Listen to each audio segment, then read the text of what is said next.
एक हरिपाल नाम के भक्त की कथा है, ध्यान से सुनना। एक हरिपाल नाम के भक्त हुए, उन्होंने अपने माता पिता से कह दिया कि मैं विवाह नहीं करूंगा। तो माता पिता ने कहा जीवन भर ऐसे ही रहोगे? बोले कि हाँ, मैं विवाह करूंगा तो ऐसी कन्या से करूंगा जो भगवत परायण हो, खूब भजन करते, कीर्तन करते, कथा सुनते, संपन्न परिवार से थे हरिपाल जी। तो वही बात है ना, ठाकुर जी ढूंढ के लाते हैं फिर ऐसों के लिए। एक पास के गांव में एक और संपन्न परिवार की बेटी थी, उसने अपने माता पिता से कहा कि मैं उसी लड़के से शादी करूंगी जो रोज 1000 महात्माओं को भोजन कराता हूं, रोज 1000 वैष्णवों की सेवा करता हूं।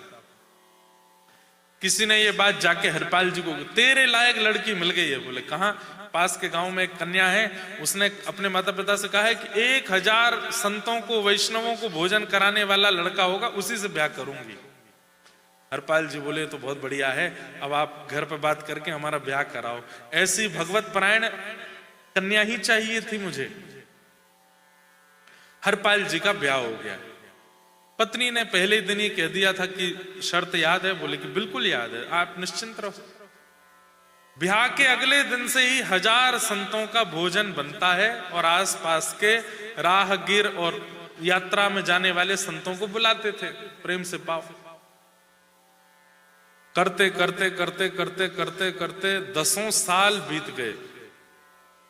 हरपाल जी कोई काम नहीं करते थे, परिवार के पुस्तों ने जो जमा करके रखी थी पूंजी, उसी से ही सेवा कर रहे थे संतों की। 10-11 साल में स्थिति ये हो गई कि जो धन था वो घटने लगा और आप उधार लेने लगे। बाजार में जाके उधार दे दीजिए, क्यों? संत सेवा करने। एक समय ऐसा आया कि अब इनको उधार देना भी बंद हो गया, क्यों? पुराना चुकाया ही नहीं था। लेकिन संत सेवा चलनी चाहिए। पत्नी से बोले देवी, घर में सारा धन खर्च हो गया है, उधार भी इतना हो गया कि अब हमको कोई उधार नहीं दे रहा। पत्नी बोली चाहे 12 साल हो गए हो शादी को, मैंने इसी शर्त पर शादी की थी कि आप रोज संत सेवा करेंगे, कैसे भी करिए, हमारे घर में रोज संत आने चाहिए। और इतने प्रचार हो गया था हरिपाल जी के कि अब 1000 संत नहीं, 1500, 2-2000 संत आते थे रोज। तो हरिपाल जी बोले क्या करूं? एक दिन रात्रि में बैठ करके इन्होंने अपने गांव के बड़े बड़े सेठों की लिस्ट बनाई, जो ना कभी दान करते, ना कभी पुण्य करते, ना कभी कथा सुनते, ना कभी मंदिर जाते। और इन्होंने सोचा कि अब इनके यहां चोरी करूंगा मैं। और चोरी धन की नहीं, राशन की, दाल, आटा, चावल, सूखी सामग्री, रसोई से चोरी करते थे। और उन्हीं के यहां से करते थे जो भक्ति भजन नहीं करते। कुछ दिन अपने गांव में की, फिर पास के गांव में भी देखने लगे, ढूंढते कौन भजन नहीं करता, कौन मंदिर नहीं जाता, उसके घर को चुन के वहां से चोरी करके लाते राशन, और उस राशन को बना के बढ़िया संतों को पवाते। धीरे धीरे धीरे धीरे कुछ साल में प्रचार हो गया कि एक बहुत बड़ा डकैत है, उसका नाम है हरपाल, लोगों के घर के राशन चुरा लेता है। और ऐसा चुराता है, अब 1000-1500 संतों को पवाना है, इतना राशन थोड़ी होता है घरों में, तो पूरा पूरा ही खाली कर देते थे। 1-2 घरों का लेके जाते, तब जाके 1000 संतों का प्रसाद बनता था। आप लोग नहीं करना है ऐसा, यहां कर भी नहीं पाओगे। लेकिन मतलब एक बात है कि व्यक्ति जब भगवत परायण हो जाता है ना, फिर संसार के विषय, कष्ट आदि से उसको फर्क नहीं पड़ता। तो इसको दूसरे रूप में लीजिएगा, इस रूप में मत ले जाना जैसे हरपाल जी कर रहे हैं। तो अब तो आपकी स्थिति ऐसी हो गई कि एक जंगल में एक रास्ता था जो 2 गांव को जोड़ता था, वहां आप छुप करके बैठते थे, और जो भी राह निकलता हुआ व्यक्ति आता था उसको आप रोक करके लूट लेते थे। उसके गहने आदि, पैसे आदि अब लूटने लगे, उससे राशन खरीद के संत सेवा करते थे। एक दिन ठाकुर जी मंद मंद मुस्का रहे थे बैठे बैठे वैकुंठ में। लक्ष्मी जी बोली बड़े मुस्का रहे हो, क्या बात है? बोले एक मेरा भक्त है, पता है क्या करता है? बोले क्या करता है? संत सेवा के लिए लोगों के घर में जाके राशन चुराता है, और राशन नहीं मिलता तो लोगों के अंगूठी, सोने की सामग्री चुरा लेता है और उसको बेच के राशन खरीद के संतों की सेवा में लगाता है। अपने लिए कुछ नहीं करता, लेकिन देखो इसका तरीका, चोरी करके करता है। तो रुक्मणी जी बोली तो आप क्या सोच रहे हैं? बोले मैं सोच रहा हूं कि मैं ही एक सेठ बन के जाऊं, थोड़ा अपनी चोरी करवा के आऊं इससे। लक्ष्मी जी बोली मैं भी चलूंगी, मैं भी चलूंगी। नहीं नहीं तुम मत चलो। वो नहीं नहीं मैं भी चलूंगी, मैं भी सेठानी बन के चलूंगी।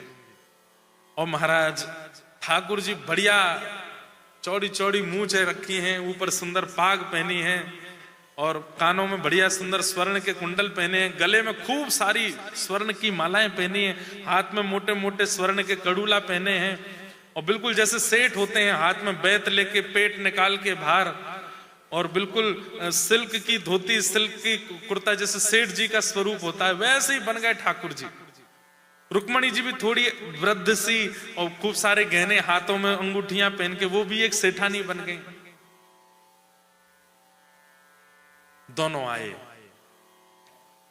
जैसे निकलने लगे उसी रास्ते से जहां हरपाल जी खड़े होते थे, तो हरपाल जी देखे और देख करके बोले वाह ठाकुर जी बड़ी कृपा, ये तो कम से कम आगामी 10-20 साल की योजना आ रही है पूरी, ये तो पूरा लूट लूंगा मैं इसको, फिर 10-20 साल मुझे मेहनत ही नहीं करनी पड़ेगी, इतना गहना। गए तो सामने से आ रहे थे तो ठाकुर जी सेठ जी के रूप में, और बिल्कुल ऐसे बैठ कांप रहे हैं, और बोले अरे भैया सुनो तो। बोले हाँ बताओ। बोले हमको ना दूसरे गांव में जाना है। बोले अच्छा, हमने सुना है यहाँ पर एक बहुत बड़ा डकैत रहता, उसका नाम हरपाल है। हरपाल जी से ही बोल रहे हैं ठाकुर जी। हरपाल जी बोले अच्छा, उससे भैया तुम हमको बचा लो, इसके बदले में तुम जो कहोगे वो हम तुमको देंगे।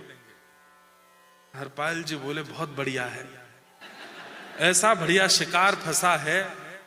तो हरपाल जी बोले तो फिर एक काम कीजिए। बोले क्या? मेरे यहाँ रोज 1000 संतों का भोजन होता है, तो आप पहले कुछ राशि दे दीजिए, मैं राशन खरीद के पत्नी को दे आऊं, मैं चलूंगा आपके साथ, ये जंगल पार करवाऊंगा। वो हरपाल मुझसे डरता है, मैं पल्ली पार करके आऊंगा आपको।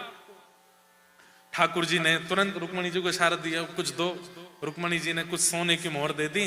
तो हरपाल जी बोले आप 10 मिनट रुको, हम बस राशन दिया है, क्योंकि संतों का जमावड़ा घर आ गया, वे पालेंगे, इतनी देर में आपको छोड़ के आ जाऊंगा। दौड़ करके गए, राशन खरीद के पत्नी को दिया, पत्नी से कहा बढ़िया जमाओ, और सुनो अब संतों से कहना अब इतनी प्रतीक्षा नहीं करनी पड़ेगी, आगामी 10-20 साल की योजना मिल गई है, मैं अभी लेके आता हूं।